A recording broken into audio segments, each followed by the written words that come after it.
Hello बच्चों, कैसे हैं आप लोग। मैं हूं अंकित कुमार और फिर से आप लोग का स्वागत है चैतन्य क्लासेस ऑनलाइन में। ठीक है, तो चलिए शुरू करते हैं। आज का टॉपिक है वेजिटेटिव्स प्रोपेगुल्स इन एंजियोस्पर्म्स। ठीक है, तो प्रीवियस दो लेक्चरों में हम लोग कवर किए थे एसेक्सुअल रिप्रोडक्शन के टाइप्स के बारे में।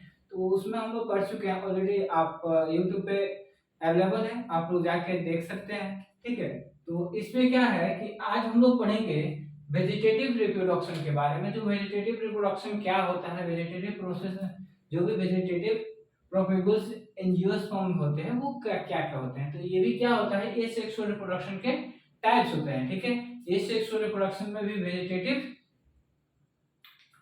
वेजिटेटिव रिप्रोडक्शन जो होता है वो एसेक्सुअल का टाइप्स है। ठीक है, और इसमें क्या हम लोग पढ़ते हैं, ये एंजियोस्पर्म। अगर कोई पूछेगा कि क्या एंजियोस्पर्म में सिर्फ सेक्सुअल रिप्रोडक्शन होता है, तो जी नहीं। एंजियोस्पर्म में एसेक्सुअल रिप्रोडक्शन में भी एसेक्सुअल रिप्रोडक्शन भी होता है। ठीक है, तो देखिए, asexual it is a process of formation of new plants. ठीक है, न्यू प्लांट का फॉर्मेशन करता है from the detached vegetative part. ठीक है, कोई वेजिटेटिव पार्ट है उसको वो डिटैच हो जाएगा। डिटैच होने के बाद एक दूसरा प्लांट जो होगा, वो नया प्लांट जो होगा वो जन का जनरेशन हो गया, प्रोडक्शन होगा। ठीक है, प्रोड्यूस करेगा, तो उसको हम लोग बोलते हैं वेजिटेटिव प्रोपिगुल्स इन एंजियोस्पर्म। ठीक है, इसमें कौन कौन से आते हैं, तो रनर आ गया। रनर क्या होगा, दूब घास देखे ना, दूब, वो क्या होता है, रनर होता है। ठीक है, तो इसमें दूब ग्रास जो होगा वो रनर में आ जाएगा। ग्रास, राइजोम जो है वो राइजोम कहाँ पर, राइजोम कौन सा होता है, तो बनाना। ठीक है, जिंजर, ये क्या होते हैं, राइजोम्स होते हैं। ठीक है, अब ट्यूबर आया, ट्यूबर्स का बात करते हैं। पोटैटो, तो पोटैटो में क्या होता है, ट्यूबर्स कहाँ प्रेजेंट होता है, तो पोटैटो में प्रेजेंट होता है। तो उसमें क्या होगा कि फर्स्ट पार्ट हम लोग जो मार्को, ठीक है, तो फर्स्ट पार्ट इसमें दो पार्ट का हो गया। ठीक है, फर्स्ट एक रूट ट्यूबर और एक होता है शूट ट्यूबर। ठीक है, तो जिसको हम लोग बोलते हैं शूट पार्ट में जो होता है उसको हम लोग बोलते हैं स्टेम ट्यूबर। ठीक है, तो पोटैटो हम लोग देखते हैं डेली लाइफ में, जो पोटैटो खाते हैं सुबह सब्जी में मिलेगा, शाम को मिलेगा। ठीक है, तो पोटैटो जो डेली हम लोग खाते हैं उसको क्या है, उसको वो क्या है, ट्यूबर है।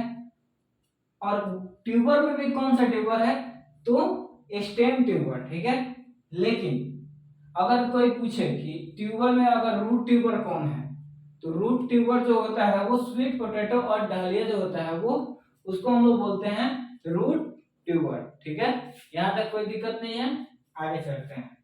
ऑफसेट, ऑफसेट जो होता है वो क्या है, उसका एग्जांपल है इकॉर्निया एंड पिस्टिया। ठीक है, ये क्या है, ऑफसेट हो गया। बल्ब क्या हो गया, बल्ब जो होता है वो गार्लिक में प्रेजेंट होता है और ऑनियन में प्रेजेंट होता है। तो चलिए इसके बाद हम लोग जानते हैं इकोर्निया के बारे में, क्योंकि एनसीईआरटी में इकोर्निया के बारे में मेंशन किया हुआ है। इकोर्निया को हम लोग टेरर ऑफ बंगाल भी बोलते हैं, और हिंदी में उसको इंग्लिश में ही वाटर हाइसिंथ भी बोलते हैं। ठीक है, मोस्ट इन्वेसिव ब्रीड होता है। ठीक है, उसको हम लोग क्या, बहुत जल्दी फैलने वाला ब्रीड होता है। ठीक है, तो उसके बारे में जानते हैं हम लोग, तब तक ये नोट कीजिए।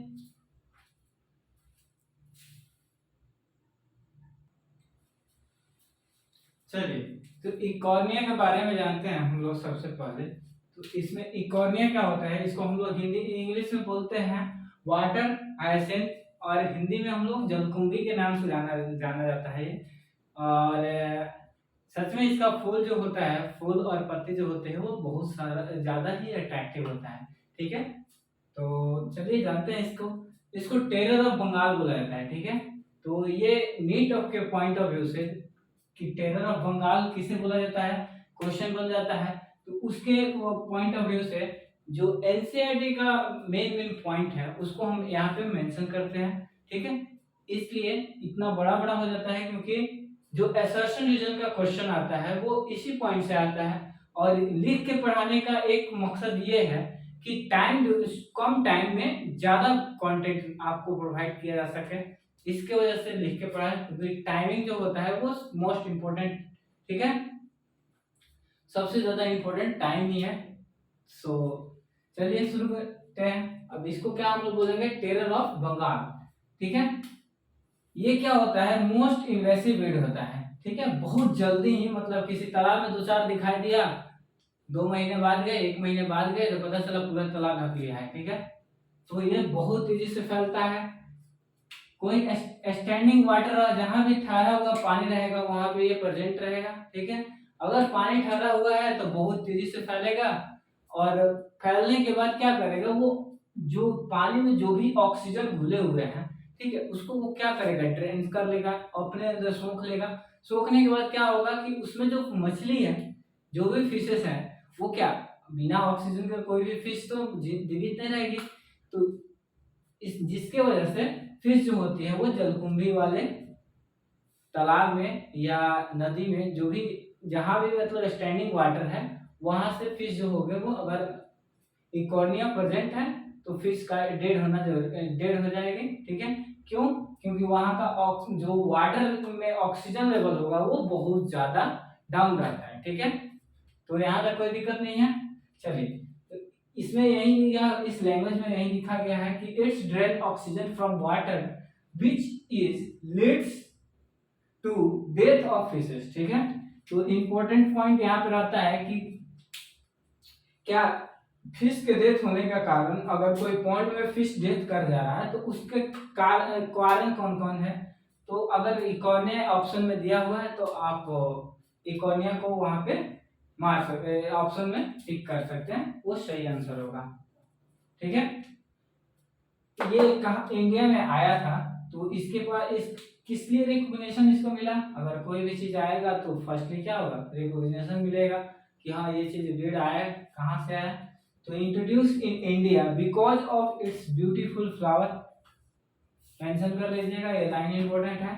ठीक है, beautiful flower and shape of leaves. ठीक है, तो ये क्वेश्चन कहाँ पूछता है कि मल्टीपल टाइप का क्वेश्चन दे देगा और उसमें से पूछेगा, ऑप्शन दे देगा और बोलेगा कि इसमें से कौन कौन सा सही है। तो वो क्या करता है कि एनसीईआरटी का लाइन उठाकर दे देता है। ठीक है, लास्ट पॉइंट जो है वो इट कैन प्रोपेगेट्स वेजिटेटिवली, ये क्या करता है, वेजिटेटिव रिप्रोडक्शन करता है। ठीक है, at phenomenal rate and spread all over the water body in a short period time of time. It's is very difficult to get rid of, मतलब इसको बाहर करना बहुत मुश्किल होता है।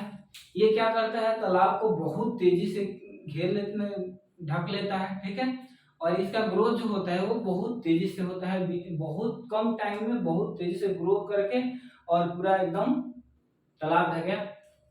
ठीक है, आई होप ये आप लोग समझे होंगे।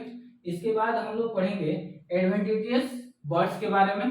ठीक है, तब तक ये नोट कर लीजिए। उसके बाद एडवेंटिशियस बर्ड और एसेक्सुअल प्रोडक्शन वहां पे खत्म हो जाएगा।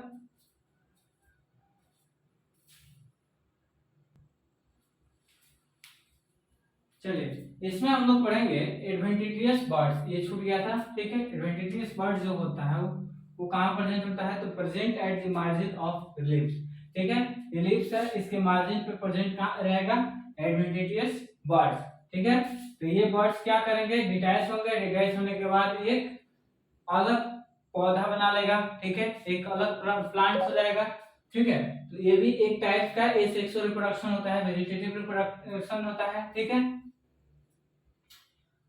ये कहाँ प्रेजेंट होता है, तो ब्रायोफाइलम में। ठीक है, ब्रायोफाइलम एक पौधा होता है जिसमें ये प्रेजेंट होता है। आई थिंक ये पत्ता के जैसा ही दिख रहा है, अगर नहीं दिख रहा होगा तो मान लीजिएगा कि ये पत्ता ही है। ठीक है, चलिए एसेक्सुअल रिप्रोडक्शन की बात करते हैं। तो एसेक्सुअल रिप्रोडक्शन और सेक्सुअल रिप्रोडक्शन में क्या होता है कि asexual reproduction as well as sexual reproductions are activated by the higher plants. ठीक है, हायर प्लांट्स में क्या होगा, एसेक्सुअल रिप्रोडक्शन में प्रेजेंट होता है और सेक्सुअल रिप्रोडक्शन में भी मोस्ट ऑफ केस में प्रेजेंट होता है। ठीक है, दोनों प्रेजेंट हो सकता है, मे बी एसेक्सुअल से भी हो सकता है और सेक्सुअल रिप्रोडक्शन भी प्रेजेंट हो सकता है। लेकिन अगर बात करते हैं एनिमल केस में, मोस्ट ऑफ एनिमल्स जो होंगे वो क्या होंगे, ओनली सेक्सुअल रिप्रोडक्शन। ठीक है, sexual reproduction is present in most of animals. ठीक है, एनिमल्स का बात करेंगे तो उसमें क्या मोड ऑफ जो रिप्रोडक्शन होगा वो सिर्फ सेक्सुअल रिप्रोडक्शन होगा। लेकिन अगर प्लांट्स का बात करते हैं, हायर प्लांट्स का बात करते हैं,